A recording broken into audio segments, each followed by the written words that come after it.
All right, welcome back. One of the things that we are trying to do at the arena this year is put a spotlight on some of the biggest races in South Carolina, some of the best candidates in the state. And so we've had a lot of candidates on our Insiders podcast, other contributors are interviewing candidates.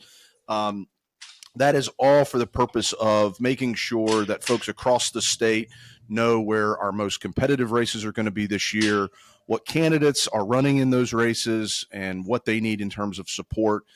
So I'm doing that today with somebody that I've known for a long time, and I think one of the best candidates we have in South Carolina this year, John Moffett, who is running for State House District 110, that encapsulates downtown Charleston and Mount Pleasant.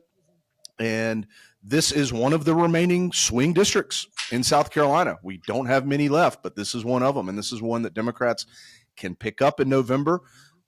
It's a district that I think Joe Cunningham carried this district when he ran, even for governor in 2022. So it is a district that does have a history of voting for Democrats, but hadn't had a Democrat in that district, I don't know, maybe ever. So, John, thanks for being here. Tell us about yourself. Tell us about this district and why in the world you decided to run for the State House.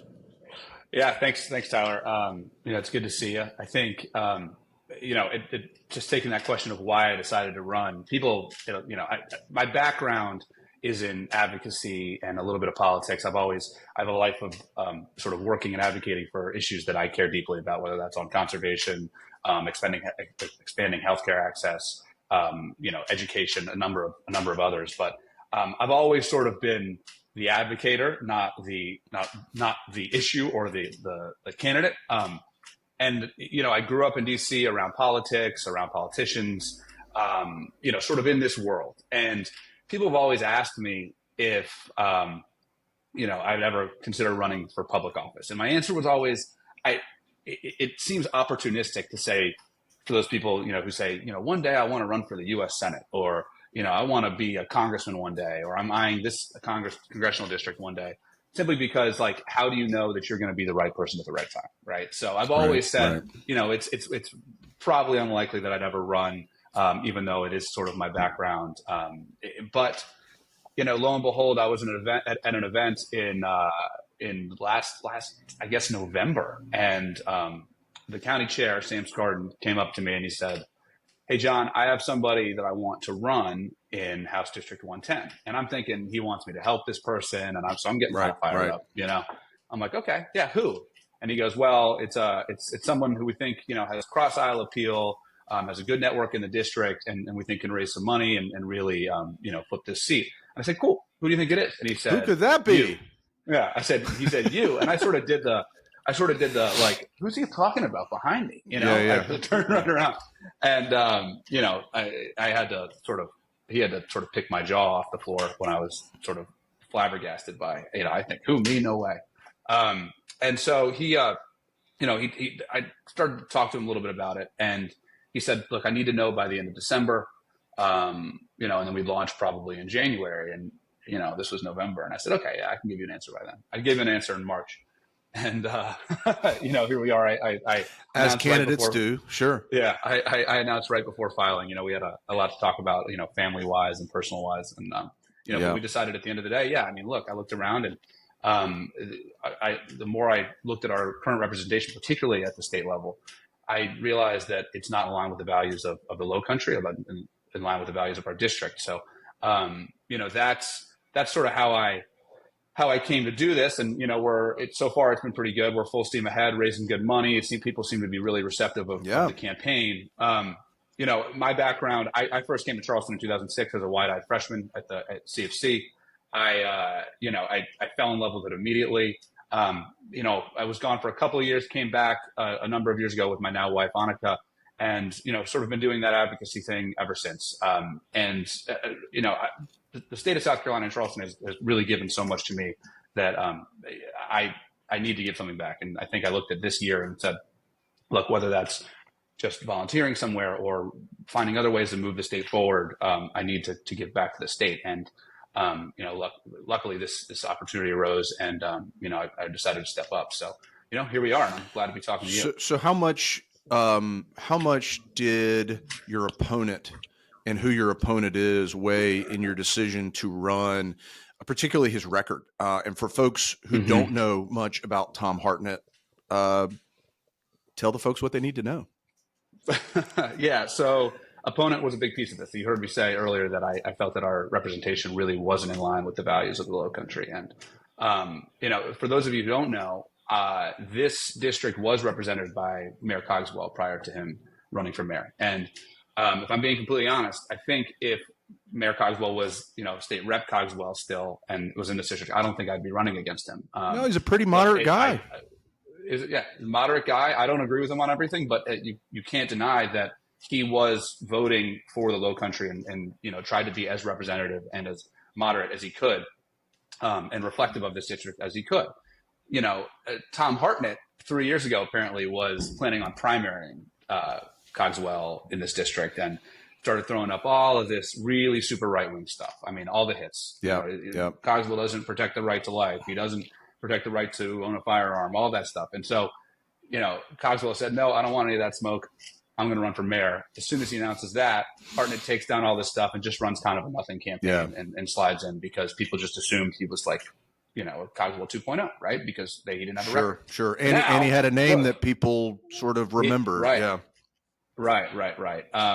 But now, he does have that record now, and speaking of all those hits, he's voted, party line, not just party line, but Freedom Caucus, hard right Freedom Caucus line on almost all of them. I mean, he was not just a yes vote on the 6-week abortion bill, but he touts it in newsletters everywhere. We've protected the right to life, all of that stuff. He was a yes on the open list permanent list carry bill. You just go down the line of everything that the Freedom Caucus has sort of teed up for him, and he's takes the bait. He votes yes on it with flying colors, enthusiastically every single time. So, that looking at that immediately caught my eye, and I said, this isn't right because, if you know anything about the Low Country, it's that we're independent and that we really, we don't want to be put in a box. We're not far right. We're not far left. We're not extreme. We're pretty moderate, common sense people.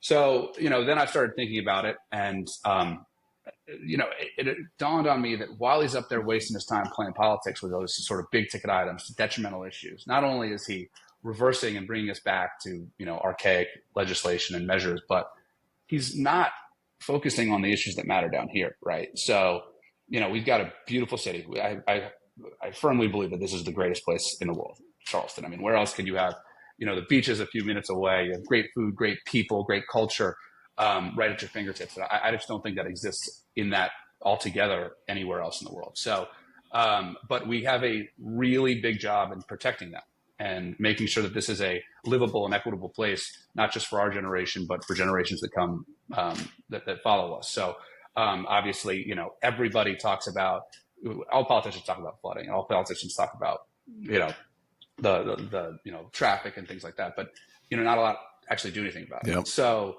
I really want to look at creative solutions to actually focus on the Low Country and really be a true representative of the Low Country.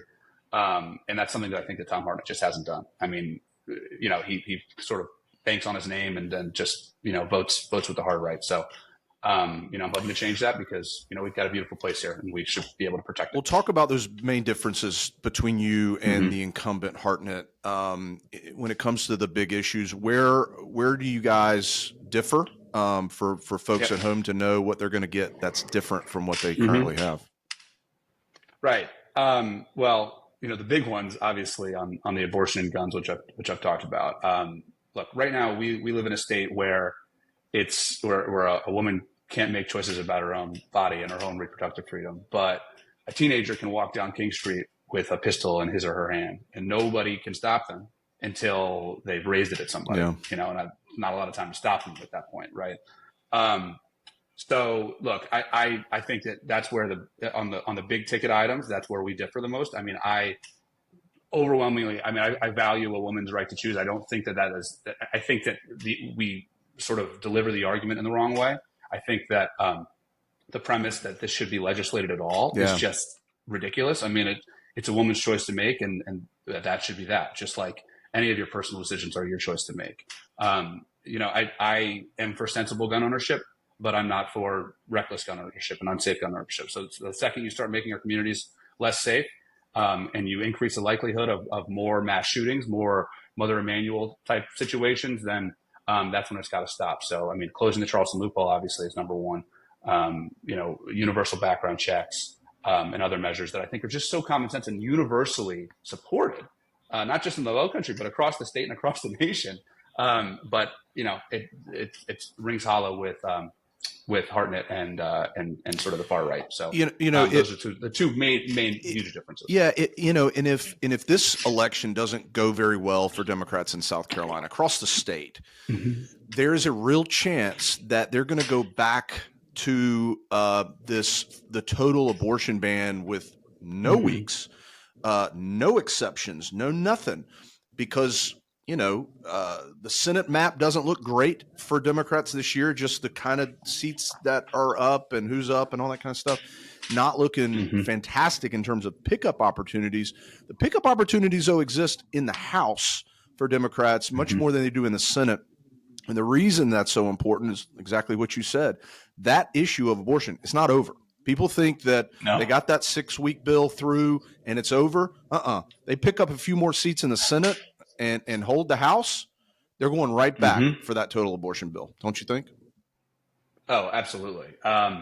Look, I mean, if my race, as well as a couple others, are very important in preventing a supermajority in the House. And at which point, if we don't do that, not just abortion, but you can see measures on IVF, you can see other measures on contraception, and not just, beyond the healthcare issue. I mean, you can see things in education that are just so, archaic. I mean, look at what they've done in Louisiana, where they're, it's legislated that you have to have the 10 Commandments listed in your schools. So, there's no stopping them. It'll be no holds barred for the hard right if we can't prevent the supermajority. So when people say, you already have a large majority of the GOP in South Carolina, and they've already passed the abortion bill, you alone can't repeal it. Yeah, you're right, but I can stop even more than going even further. So, that is a really big piece of what I'm trying to convey, while also sort of contrasting it with the positives of my campaign as well. Yeah. So let's talk about values for a second. Obviously there are a ton of things in South Carolina that we would love to change if we could politically. But if there's one thing as an elected, as a hopefully soon to be elected official, that you would change about South Carolina politically, what would it be? Yeah, I'm going to cheat and say two things because they're somewhat related. The gerrymandering in South Carolina is out of control. And the reason that we have this archaic legislation that's being enacted and this crazy, these bills that are coming all at once is because at the end of the day, it's because of gerrymandering, right? I mean, we have legislators that are picking their districts, they're picking their voters rather than the other way around.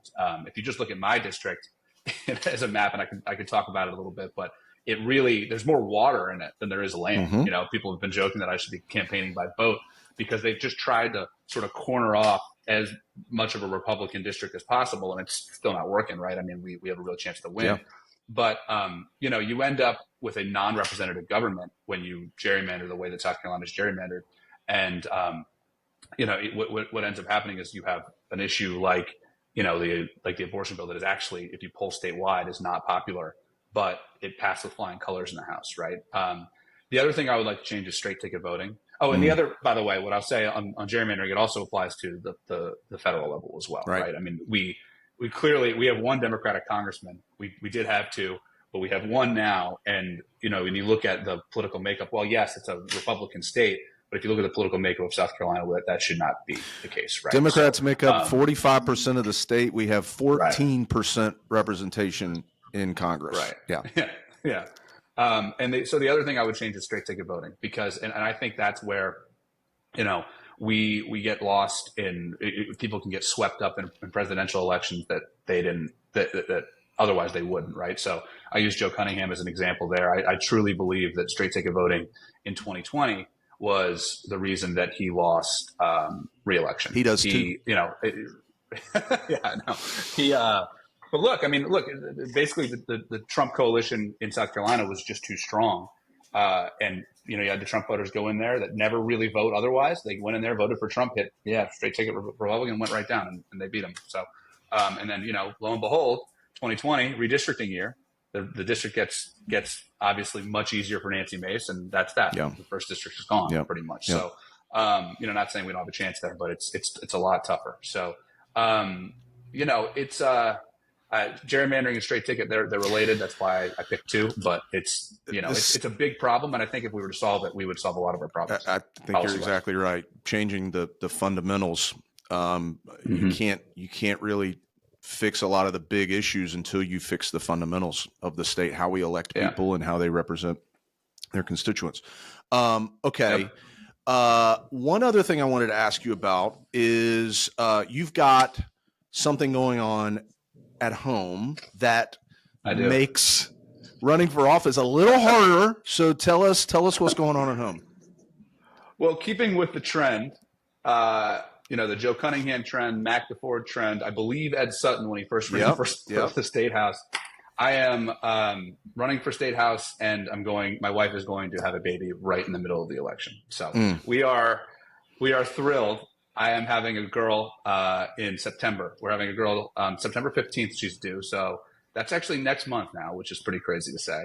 But, I could not be more thrilled about this. I obviously am going to need to take a little bit of time off from the campaign right in the middle of the campaign. But I am more than willing to do that. I'm so happy, so excited to be doing that. It's our first daughter. Look, I don't even have words, right? So I know how you feel. I know how you feel. It changes your perspective, and not just when the baby, like that will happen too. When the baby gets here, your whole world will literally change. But even just knowing you're going to have a child changes your perspective. I'm curious, as a candidate, with all these issues going on, how has the fact that you're going to be a father, how has that changed your perspective on politics? Yeah, I mean, and look, it's funny, we're talking about a lot of the big ticket issues right now, right? The large state, the sort of social issues on abortion and guns. And I'd like to focus this campaign a lot on what, the local needs of the Low Country and how I'm going to address those. But when you think about a daughter, I go back to the idea that, as I said earlier, we're now living in a state where a woman does not have full autonomy over her reproductive rights, but a teenager can walk down the street with a gun in his hand, in his or her hand. And look, that's an unsafe environment that's not free, right? So that's the opposite of what we stand for as South Carolinians, as Charlestons, as Americans, right? So that's something that I will spend my life trying to change here in South Carolina. And I really won't stop until we succeed, because, my daughter, your daughter, all of our kids deserve to grow up in a free and safe environment. And, that's what I look to foster here. Great. Well, congrats on that. Congrats to Annika as well. And, we'll have another conversation after September 15th, because I can't wait to compare the answers, pre-baby, post-baby. I'm telling you, they're going to be different. Okay. One last question. I might have some bags under my eyes by then. And by the way, I forgot to mention that technically while you weren't running for office, but you did have your daughter right in the middle of an election, 2020, right? 2019. 2019. Yeah, we were in the middle of primary election. Yeah, so you had that as well. Yeah, I was.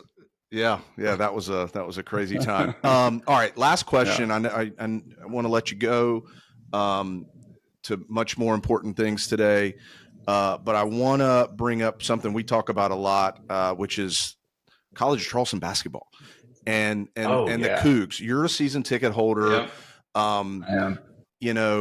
Obviously PK leaving for Louisville was disappointing, but kind of cool at the same time. That means CFC's been so successful.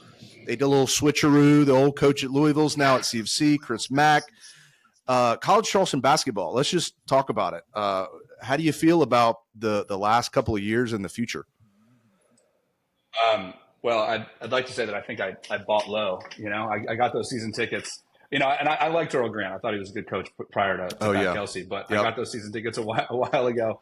And when we were sort of trying to figure out our way, and as a team and as a program. And then lo and behold, here comes Pat Kelsey, and we were off to the races. So the last few years have been a lot of fun. I went to the tournament game 2 years ago in Orlando, and that was, while we lost, I mean, that was electric. That was a lot of fun. I was personally gutted when they announced, when Kelsey announced that he was going to Louisville. I felt like I had lost a loved one. You know, like you said, I mean, it was cool because it meant, you know, it was sort of like proof that we had been pretty good for a while, and that, you know, the Charleston had been elevated. But man, I mean, that hurt a lot. It felt like the magic was gone. And then lo and behold, you know, President Chu and our athletic director, Matt Roberts, totally redeemed themselves and bring in Chris Mack. And look, you could talk about, you know, what happened with him at the end at Louisville, but bottom line is that guy can coach, man. I mean, he brought he's been to 20. He's coached 20 NCAA tournament games, 11-9, I believe. He's been to the Elite Eight with Xavier. At one point, he had Louisville as the number one team in the country, steering towards the number one seed before the COVID shortened season. So I'm excited. I have no idea what this year will bring because he's just brought in a bunch of guys, super international.